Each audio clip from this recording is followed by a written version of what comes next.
اغستی سکه ابلو جوالک ویل دا بیان کی وایا عزتمند وعده نه کوي وې زما پلار وې زما رور له وعده نه کوي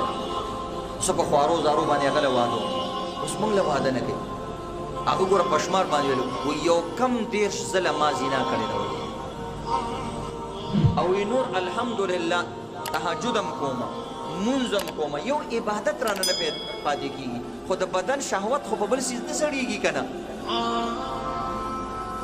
ولې ظلم کوي عزتمند خپلو بچو سره جی تعلیم دی تعلیم رستم کیږي ما سره د واده نه علم کړی ما سره د واده نه ایم ای کړی دا موږ سره د واده نه اوس لګې د پی ایچ ډي پړاوو دا ټول څیزونه هم کړي دي که ټیک دی یو الګ صحیح دی او هغه ګناهونه نه کوي قلارې دې تعلیم کوي واده وله مه کوه ځه پرېږده چې تعلیم وکړي هېڅ خبره نه ده خو چې یو سړی تا ته وایي چې ګناهګارېږم پلاره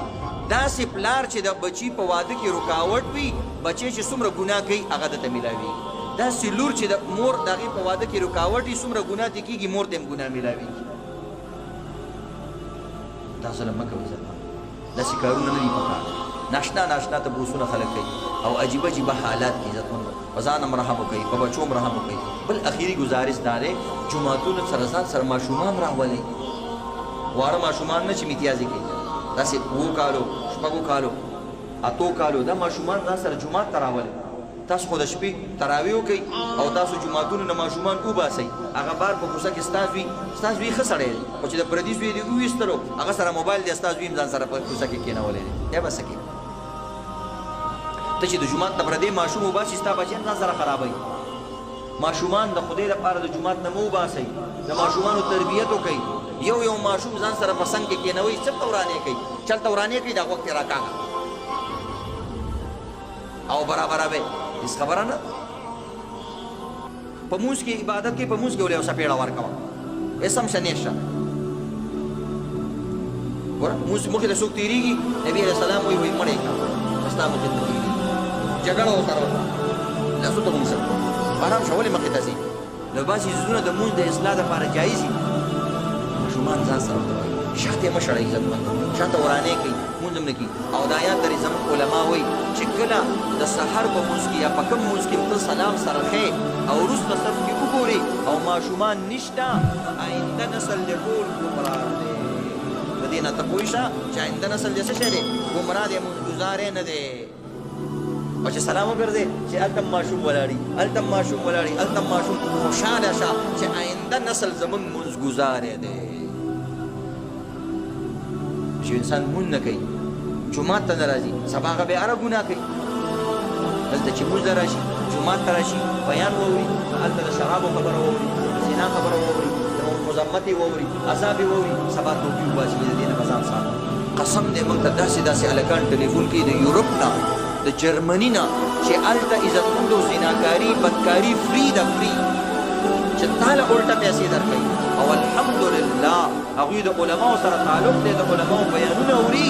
قسم دی هغوی هلته خپل ایمان حفاظت کوي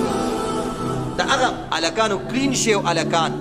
او پینټ شرټ کې ګرځېدونکي هلکان موږ له د هغوی په ایمان باندې رشک راځي چې دا ګوره څومره ایماندار هلک پیسو ګټلو پسې تللی دی او عزتمندو خو دا څیزونه نه کوي نو دې وجې نه عزتمندو دا ولې د دې بچي تربیت شوی د علماو سره تعلق وي دا قرآن حدیث نه سره څه واقف وي درته پته ده چې دې سره زما روزګار خرابېږي د سره زما آینده ژوند خرابېږي انشاءالله خپل ماشومان به جوماتونو ته ځان سره راولو که نه انشاءالله چې بله جمعه راځئ چې هر یو سړي ځان سره یو په دې غېږ کې نیولي ستاسو د ټولو لس بچي دي او د چا 7 بچي دي او ماشومان پکې ټول کم دي نو ته سوچ وکړه چې اوس د جمعې مونځ دی او هغې نه راغلي نو هغوی به چېرته بار په کوڅو کې به ګرځي نو ولې داسې ظلم کوئ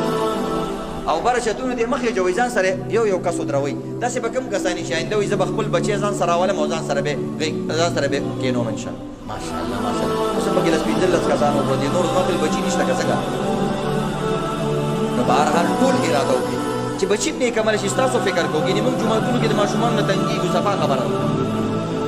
بوډاګانو نه تنګېږو او دغه نه تنګېږو ماشومان دوی چېړل کوي او شور کوي او دغه کوي خو زه بیا چې سپین ږیری ګیره کس ناسي موږ خوشحالېږو چې یا الله دا خو سپین ګیری کس دی بیمار دی راغلی دی موږ له عبادت خوند راکوي چې دا په دې بیمار بدن باندې مونځ له راغلی دی او دا په دې کمزوري بدن باندې مونځ له راغلی نو د نوجوانانو همت جوړېږي چې ماشاءالله اوس سپین ګیری کس دی هر مونځ له راځي جمعې مونځ له راځي د هغوی همت جوړېږي نو دې طریقې سره انشاءالله ټول د مونځونو پابندي کوئ په شلم رمضان باندې د ماښام نه مخکې به اعتکاف ته کښېنئ څومره چې ډېر کسان کېناسته ډېره ښه خبره ده خو داسې نه چې عاشقان هلکان کینی او موبایلونو والا هلکان کیږي موږ به چیکینګ کوو چې کوم هلک موبایل استعمالوي هغه به بیا وروره د جومات نه پاسو بس هغه به اعتکاف کوي زه خپله به راځم انشاءالله یا قاري صاحب ته یا چې کوم متولین صاحبان دي هغوی له پکار دي چې کله نه کله د اعتکاف والا ته ورښکاره کېږي چې دننه څه کوي که نه ورور هغه میسیجونه کوي پلار نه ځان پټ کړی ملګرو سره میسیجونه کوي نو دا د اعتکاف نه وي دا خو بیا عزتمندو د ګناه خبره ده او بده خبره ده الله دې ټول عمل کولو توفیق راکړي